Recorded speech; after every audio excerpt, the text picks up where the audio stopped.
Good day, everyone. I am Sir David, and welcome to our discussion regarding literary appreciation skills.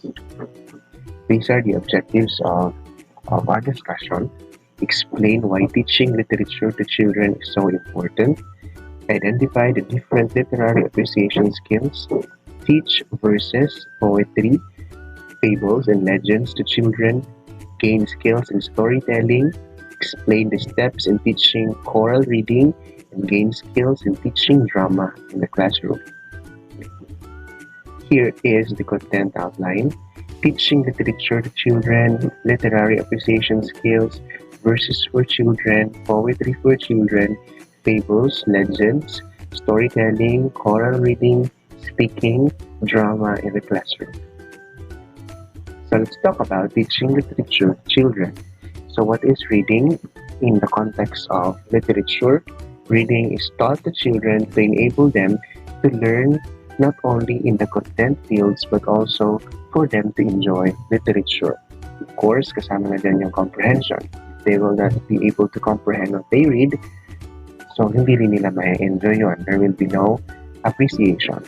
Literature is taught as a content area, taught skills and approaches that will lead them to read for enlightenment and entertainment. The child should be taught to read literature critically, and that critical reading is creative reading. The effective reader is alert to shades of meaning and interrelationships of details. The reader also employs an active rather than a passive approach. He or she evaluates and questions as he or she reads. He or she focuses more on what the author means than what the author says. So, meron siyang tinatawag na reading between the lines or reading beyond the lines. Hindi lang literal na kung ano yung binabasa niya, yun na yung pagkakaintindi niya. Dapat ikinakonsider niya kung ano ba talaga yung gusto sabihin ng author. So, literature provides emotional release, and in reading the writing of others, they are able to project themselves, so they receive help for their own problems. So kapag halimbawa yung nagbabasa ay stressed na o problemado siya, through reading literary works, na tutulungan silang maghanap ng solusyon or somehow mapagaan ang kanilang nararamdaman dahil natututunan nila na hindi na sila makakaramdam noon kundi yung iba din. There's also understanding human nature by learning that their problems are not unique. Ibig sabihin yung problems na na-encounter nila is common to all. Pwede rin maranasan ng ibang tao. So kung kayang malampasan ng iba, bakit sila hindi? So sa pamamaraan na yan, their esteem is boosted. Development of taste in reading for pleasure, and it also enriches their own language. Teaching literature to children, there is satisfaction, there is happiness, there is contentment, fun, joy, positive release, and pleasure should accompany the literature period in the classroom. So ito dapat yung mangyari when you are teaching literature inside the classroom. Mental processes of thinking, perceiving, remembering, forming concepts, generalizing, and abstracting are made possible as they acquire their vocabulary.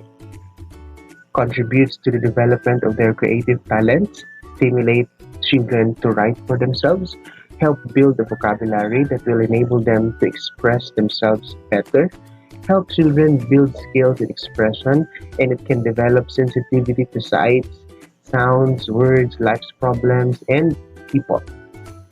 Ito pa po, increase their knowledge. It changed their outlook. When say outlook, yung pananaw nila sa buhay, the way they see things, nag-iiba. Broaden their interest, develop desirable attitudes and values, refine their taste, modify their behavior kung may kailangan baguhin sa pamamagitan ng pagbabasa, ng reading, ng iba pang gawain under literature, nababago yung kanilang behavior from negative to positive.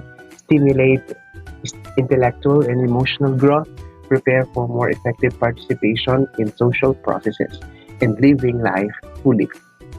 Literary appreciation skills. Preschoolers start to appreciate literature when stories are read to them. So nasabi na natin yan, napag-aralan na natin na listening comprehension ang mas ang stronger sa mga bata kaya sa reading comprehension. That's why stories should be read to them.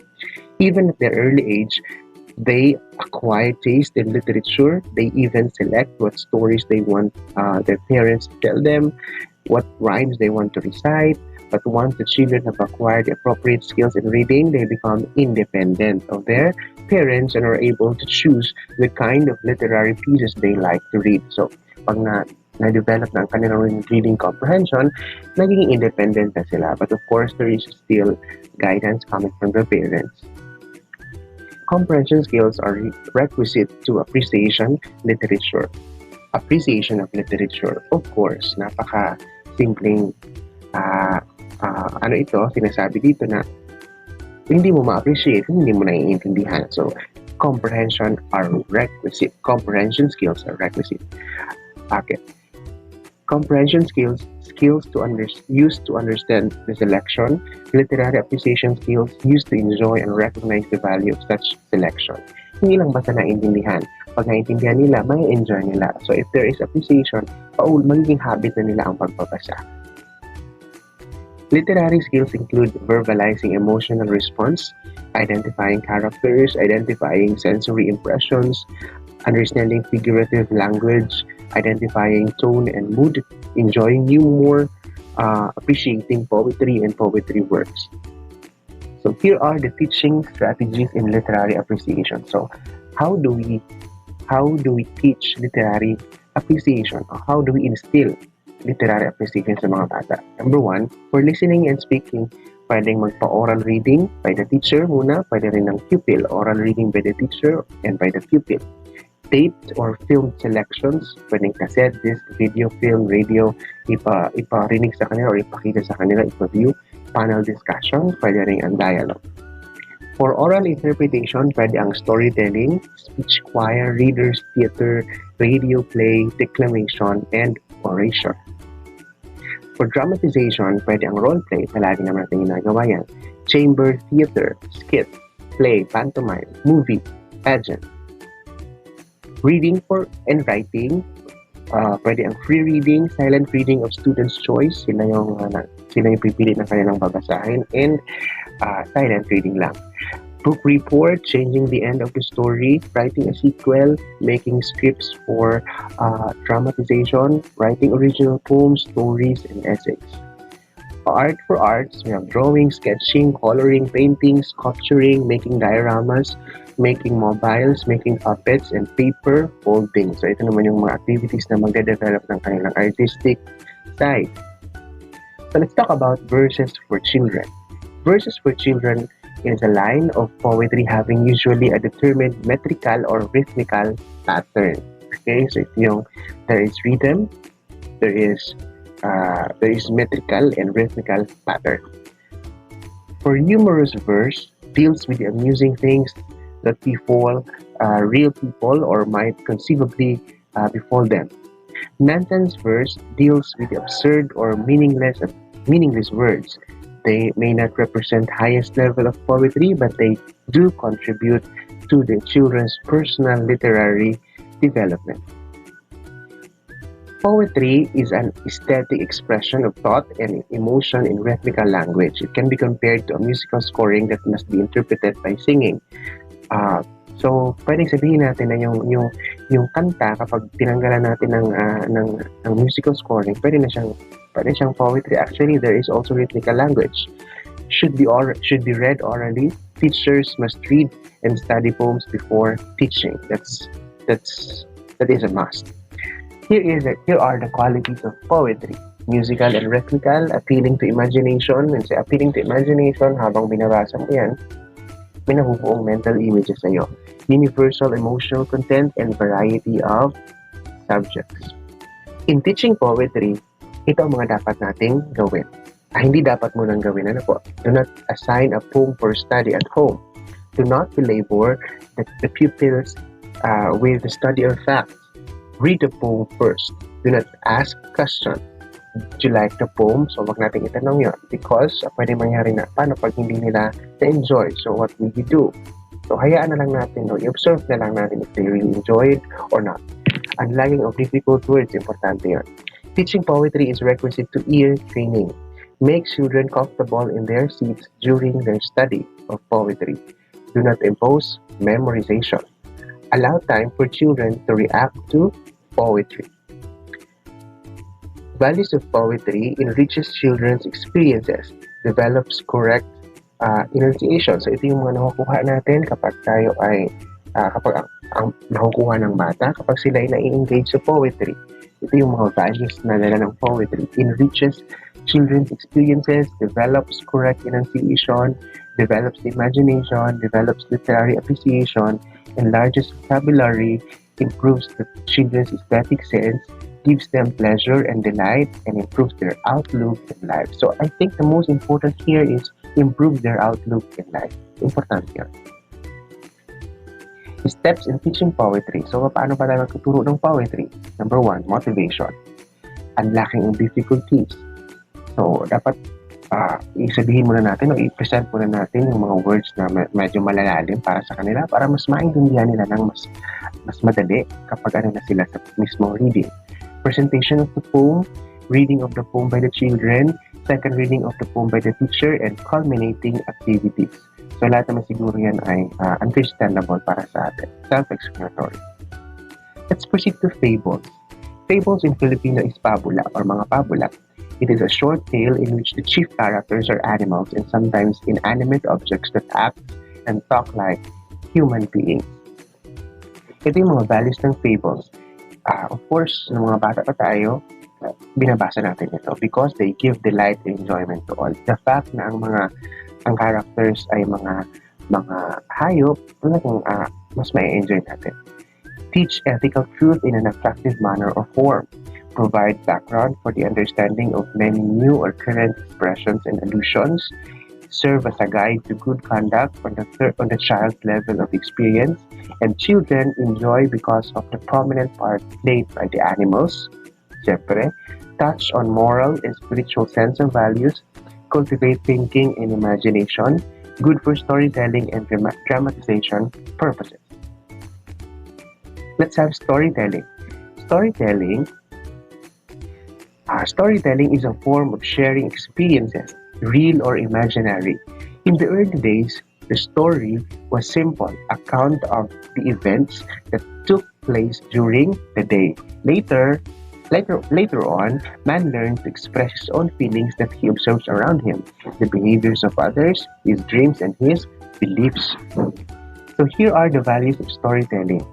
Introduces children to the world, gives children an opportunity to become acquainted with the best of children's literature, increases children's knowledge and experiences, creates in children a desire to know about the lives of other people and their own culture, and develops the ability to be good listeners and steers their imagination, gives pleasure and enjoyment.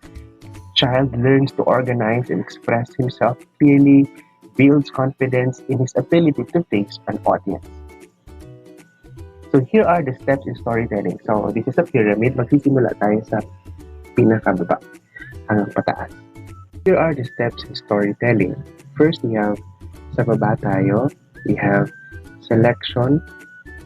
We have selection of a story to tell. Of course, the story must have a good plot, a well-defined conflict, a good beginning, middle, and ending.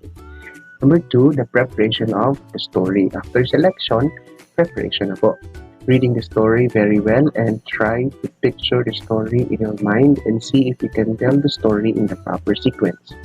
Number 3, practice telling the story aloud to yourself.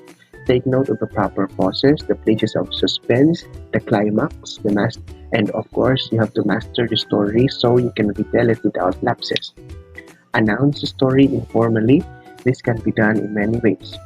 Show pictures of certain characters, describe each of the characters, and after telling the story, do not give test nor ask the question, did you like the story? Tandaan po natin, huwag na rin tanongin na, did you like the story? The children may like to draw the character of the story they like best. That is under static activities. Choral reading or speaking, it is the interpretation of poetry by several voices speaking as one. It involves the use of book or a script. To enjoy poetry, it should be read orally. It should never be used as a reading exercise. To read poetry aloud, it demands from the reader a keen imagination and a delicate accuracy of interpretation. The reader should read the poem aloud and try to read the general mood or feeling. It helps train your ear, diction, and your taste for poetry. Poems suitable for choral reading. Ito yung mga tula na bagay para sa choral reading. Poems which are universal in tone, poems which vary in mood, content, and type, poems that are lyrical and narrative, poems that are rich in auditory image, poems marked with rhythm, poems that can be used with 3 voices. So ito yung mga voices na kailangan. Bakit kailangan ng 3 voices? Kasi ito yung i-place dito.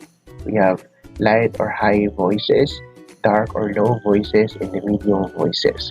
So for light or high voices, these are appropriate for reading lines that suggest fun, happiness, or brightness. Ito yung bagay sa mga tao na light or high yung voice for asking questions unless a male asks the question.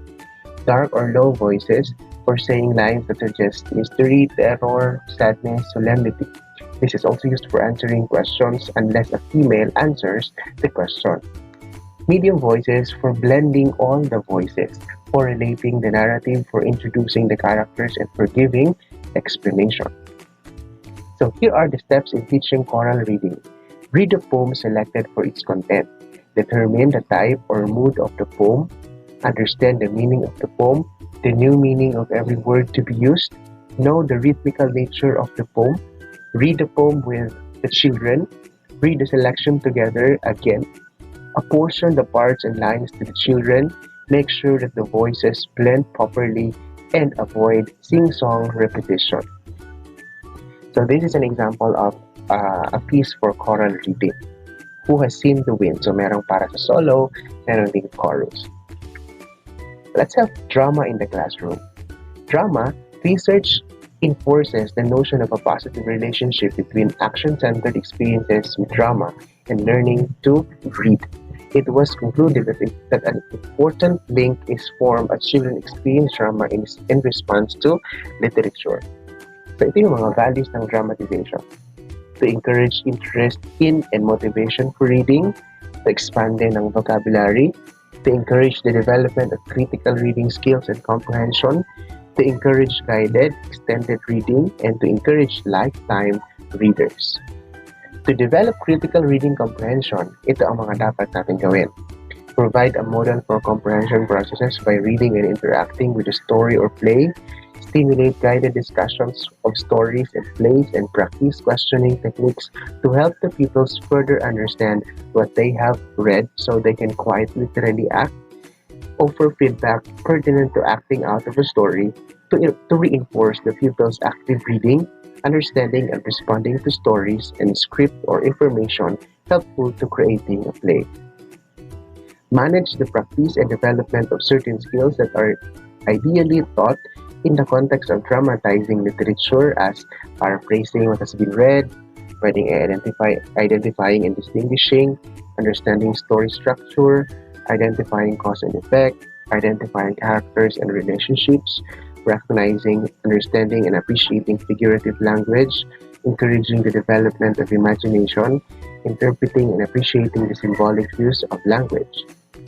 So here are the steps in dramatization. Of course, you have to divide the story, you have to name the parts, to list the characters in each part, so i-assign mo yung mga characters, you discuss the setting, saan ba, kailan, let the pupils choose the cast. So, mas maganda kung silang pipili para alam nila kung ano yung kanilang expertise or saan sila mas comfortable. Review the action and principal conversation. Constructive criticism, of course, kailangan yan. Importante yon. Let pupils choose the final cast and allow time for practice and rehearsal. And that ends our discussion about literary appreciation skills. I would like to say thank you for listening.